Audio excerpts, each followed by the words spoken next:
وہ آلموسٹ ہر طرف یہی چل رہا ہے. ٹھیک ہے, ان کا جو نیریٹو بیانیہ ہے وہ ان کا ہر ایک تک پہنچا ہوا ہے. اور میں سمجھتا ہوں کہ جو یہ لانگ مارچ آگے آ جائے گا, چکوال کی اس میں پریزنس جو ہے وہ زیادہ ہوگی. ویسے بھی چونکہ ایک ڈویژن ہے, راولپنڈی ہی ڈویژن ہے ہمارا, تو یہ ہمیں تھوڑا سا قریب پڑتا ہے اور اس میں کافی انٹرفیئرنگ جو ہے نا ہماری رہتی ہے ہر ٹائم. تو لوگ کافی نکل رہے ہیں. بہت شکریہ ریاض انجم صاحب. عمران چودھری عمران کیسر صاحب میرے ساتھ موجود ہیں. چودھری صاحب میں آپ سے تھوڑا سا یہ ریکویسٹ کروں گا کہ آپ اس پہ روشنی ڈالیں. جیسے جیسے پی ٹی آئی کے دھرنے اور وہ چیزیں چل رہی ہیں, تو یہاں چکوال میں ایک اسپیشل دیکھا گیا ہے, جو پی پی ہے ان کے ایک نمائندہ ہیں, انہوں نے یہاں پہ ایک فنکشن کیا حال ہی میں, اور اس کے بعد کچھ تلگنگ سے ایک بڑے متحرک کارکن ہیں آپ, کافی ان سے اچھا آپ کا وہ ہے, تو انہوں نے بھی کروٹ بدلی ہے. تو سیاسی صورتحال اوور آل چینج ہو رہی ہے دوسری جماعتوں کی بھی, تو اس پہ آپ تھوڑی سی بات کیجیے گا. راجہ شہزاد امیر صاحب بہت شکریہ. ابھی الیکشن کا موسم ہے. صحیح. عمران خان صاحب کا مطالبہ ہے فوری الیکشن. صحیح. تو اب یہ جو سیاستدان ہیں یہ متحرک اس وجہ سے دکھائی دے رہے ہیں کہ الیکشن کسی وقت بھی اعلان ہو سکتا ہے. اب انہوں نے جنازوں میں, شادیوں میں, حقیقوں میں اپنی حاضری کو 100% یقینی بنانا شروع کر رکھا ہے. بالکل صحیح. اسی طرح آپ نے بات کی پیپلز پارٹی کا, یہاں پہ ایک سیکریٹریٹ کا افتتاح کیا گیا ہے اور اس قبل افتتاح ہوا ہے. تو پیپلز پارٹی کے ابھی میں دیکھ رہا ہوں کہ چکوال میں 3 سیکریٹریٹ ہیں. صحیح. ایک سیکریٹریٹ یہاں پہ بنا ہے راولپنڈی روڈ پہ, بالکل ایسے ہی ہے, جو راجہ مظہر استال ہیں انہوں نے بنوایا ہے, ان کو ضلعی صدر کی حمایت حاصل ہے. اسی طرح ایک سیکریٹریٹ آپ دیکھیں ادھر نیو چکوال سٹی میں, وہاں پہ سردار اظہر عباس جو سابق صدر ہیں ابھی ڈویژن میں گئے ہیں, انہوں نے بنایا ہوا ہے. اسی طرح ایک سیکریٹریٹ آپ کا ڈنڈوٹ میں راجہ رضوان جو ہیں وہ چلا رہے ہیں. ایسے ہی. آگے آ جائیں آپ پی ٹی آئی پہ. اب جو سردار فیض ٹمن پی ٹی آئی میں شامل ہوئی ہیں, اس کو اگر یہ کہا جائے تو یہ غلط نہیں ہوگا کہ انہوں نے اپنے ماموں کا رستہ روکا ہے. اگر وہ پی ٹی آئی میں نہ جاتے تو ان کے ماموں جو سردار ممتاز ٹمن ہیں, سابق رکن قومی اسمبلی ہیں, نون کو میں ایم این اے رہ چکے ہیں, یہ جو فیض ٹمن ہے انہوں نے نون میں چودھری پرویز الہی کو شکست دی تھی.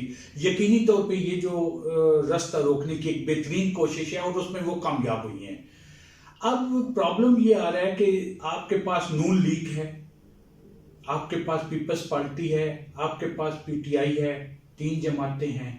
میں سمجھتا ہوں ان سب سے جماعت اسلامی نے سب سے پہلا قدم اٹھایا ہے چکوال کے حوالے سے, کہ ضلع چکوال اور ضلع تلگنگ کا جب اعلان ہوا ہے تو انہوں نے اپنا وہاں پہ ضلع امیر مقرر کر دیا ہے. آپ کی جماعتوں کو یہ چاہیے تھا کہ سب سے پہلے پیپلز پارٹی, نون اور پی ٹی آئی تینوں جماعتیں جو بڑی جماعتیں ہیں اپنے تلگنگ کے جو ہے ضلعی صدر مقرر کرتے. آپ دیکھیں پیپلز پارٹی کا ضلع صدر ڈنڈوٹ تحصیل ضلع چکوال سے ہے, اور آپ کا جنرل سیکرٹری جو ہے وہ تلگنگ سے ہے. اسی طرح آپ چلیں آگے, آپ کا جو مسلم لیگ نون ہے اس کا ضلعی صدر چکوال سے ہے اور جنرل سیکرٹری تلگنگ سے ملک شہریار امان ہے. دیکھیں پی ٹی آئی کا آپ کا ضلعی صدر پیر وقار کرولی چکوال سے ہیں اور آپ کا جنرل سیکرٹری ضلع تلگنگ سے ہیں. تو ان چیزوں پہ ان پارٹیوں کو پہلے توجہ دینی چاہیے تھی. تنظیم سازی کے حوالے سے تینوں جماعتیں جو ہیں وہ صرف کاغذی جماعتیں بنی ہوئی ہیں, کاغذوں پہ یقین رکھتی ہیں, یہ صدر آ گیا, یہ جنرل سیکرٹری آ گیا, یہ نائب صدر آ گیا. عملی طور پہ تنظیمیں موجود نہیں ہیں. بس جو ان کی لیڈرشپ ہے, جو ان کے عہدیداران ہیں, جو ان کے امیدواران ہیں, جو ٹکٹ ہولڈرز ہیں, وہی بس اس وقت سب کچھ کر رہے ہیں. تو سر کیا سمجھتے ہیں کہ یہ جو ٹمن صاحب کا ایک یہ انہوں نے اسٹیپ اٹھایا, تو یہ بھی اسی سلسلے کی ایک کڑی کہا جا سکتا ہے؟ یقینی طور پہ جی, سردار فیض ٹمن وہ شخصیت ہیں سیاسی جنہوں نے چودھری پرویز الہی کو اس وقت شکست دی جب یہ سوچا بھی نہیں جا سکتا کہ حلقے میں کہ چودھری پرویز الہی شکست کھا جائیں گے, بالکل ایسے ہی. تو اس وقت شکست دی. پھر یہ بھی نہیں سوچا جا سکتا تھا کہ وہ نون لیگ کو چھوڑ کے چلے جائیں گے، وہ چلے گئے. انہوں نے اپنے ماموں کا ٹکٹ بھی خراب کیا اور خود بھی چلے گئے نون کو چھوڑ کے. نون کو تلنگانہ میں اگر حقیقی معنوں میں کسی نے نقصان پہنچایا ہے تو وہ سردار فیض تمن ہے، جنہوں نے ماموں کا ٹکٹ بھی واپس کروایا، خود ٹکٹ لیا، اگلے الیکشن میں ضمنی الیکشن میں چودھری سالک حسین کے مقابلے میں وہاں سے میدان بھی چھوڑ گئے تھے. اب پی ٹی آئی کی قیادت نے دیکھنا یہ ہے کہ وہاں پہ یاسر دندہ بھی بیٹھے ہیں، وہاں پہ کرنل سلطان سرخرو بھی ہیں، آپ کولیشن ہے پنجاب میں، آپ کا چیف منسٹر ہیں اس وقت پرویز الہی، وہ بھی وہاں سے انہوں نے ضلع بنا کے حافظ عمار یاسر کے ساتھ مل کے تو یقینی طور پہ بہت سارے سیاستدانوں کے رستے بند کر دیے. اب وہ جو رستے بند ہوئی ہیں اس کا پی ٹی آئی کیا کرتی ہے، اپنے کس کینڈیڈیٹ کو وہاں سے اتارتی ہے میدان میں. آپ کا سردار آفتاب اکبر ہیں، انہوں نے اپنی ایک چھوٹی سی مسجد بنا کے اینٹوں کی، چند اینٹوں کی، اور وہ سیاست کاریں ہیں. ہاں یہ ان کو کریڈٹ ضرور چلا گیا ہے کہ سردار غلام عباس 85 میں ایم پی اے بنے، پھر سردار غلام عباس 93 میں ایم پی اے بنے، پھر سردار غلام عباس منظور بھٹو صاحب کے ساتھ لاہور ماڈل ٹاؤن کی اونچی دیواروں سے جا کے ملے تھے، ٹکرائے تھے، اس وقت وہ مشیر وزیر اعلیٰ بنے. سردار آفتاب اکبر کو یہ کریڈٹ جا رہا ہے کہ وہ پہلی دفعہ ایم پی اے بن کے مشیر بن گئے ہیں. اسی طرح آپ کے یاسر سرفراز کو یہ کریڈٹ جا رہا ہے کہ وہ پہلی دفعہ ایم پی اے بنا ہے، پہلی دفعہ منسٹر بنے ہیں اور چکوال یونیورسٹی انہوں نے دے دی. آپ کے عمار یاسر کو یہ کریڈٹ جا رہا ہے کہ وہ کہتے تھے حافظ عمار یاسر یونیکونسل نہیں ون کر سکتا، ایم پی اے بنے، منسٹر بنے، آپ کو تلنگانہ ضلع بنا دیا، جو آپ کے میاں نواز شریف صاحب نے 2013 میں اعلان کیا اور تلنگانہ کھڑے ہو کے کہا تھا کہ میں ضلع بناؤں گا، لیکن ضلع نہ بنا. یہ کریڈٹ ان کو لازمی جاتا ہے. اور میں سمجھتا ہوں کہ یہ سیاست میں ان تینوں کا نام، سردار آفتاب کا بھی، حافظ عمار یاسر اور راجہ یاسر سرفراز کا، ہمیشہ یاد رکھا جائے گا. اسی طرح نون لیگ کے ابھی میجر طاہر اقبال ہیں، ان کو گورنمنٹ نے بہت اہم جو ہے ذمہ داری دے دی ہے، ڈائریکٹر بنا دیا ایسکو کا اسلام آباد کا.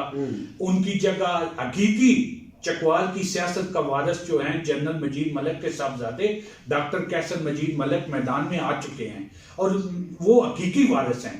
میجر طاہر اقبال گو جنرل مجید کے بھتیجے تھے تو اس وقت مجبوری تھی، یہ کیسر مجید گورنمنٹ سرونٹ تھے تو ابھی وہ اعلیٰ سروس سے ریٹائر ہوئی ہیں، تو یقینی طور پہ کیسر مجید ملک صاحب کا سیاست میں آنا چکوال کے لیے ایک اچھا شہزاد حمید صاحب سوری میں یہاں پہ چونکہ ہمارا ٹائم ختم ہو رہا ہے، میں یہ ایڈ ضرور کرنا چاہوں گا کہ ان بڑے لوگوں کو بڑے عہدے مل گئے.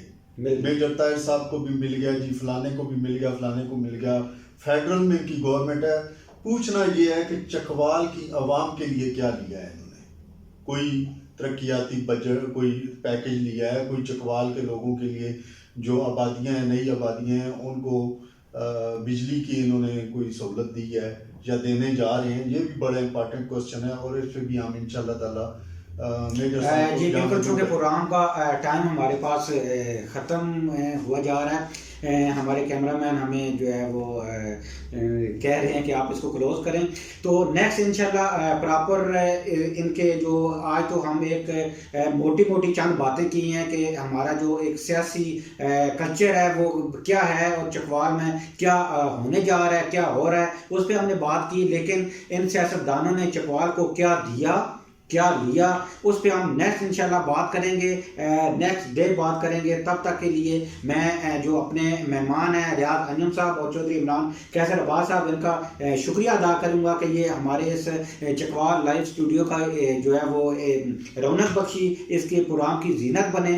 میں بہت شکریہ ادا کرتا ہوں ان کا. اسی کے ساتھ میں اپنے چکوال پریس کلب کے نیوز اسٹوڈیو سے اجازت چاہوں گا. اللہ نے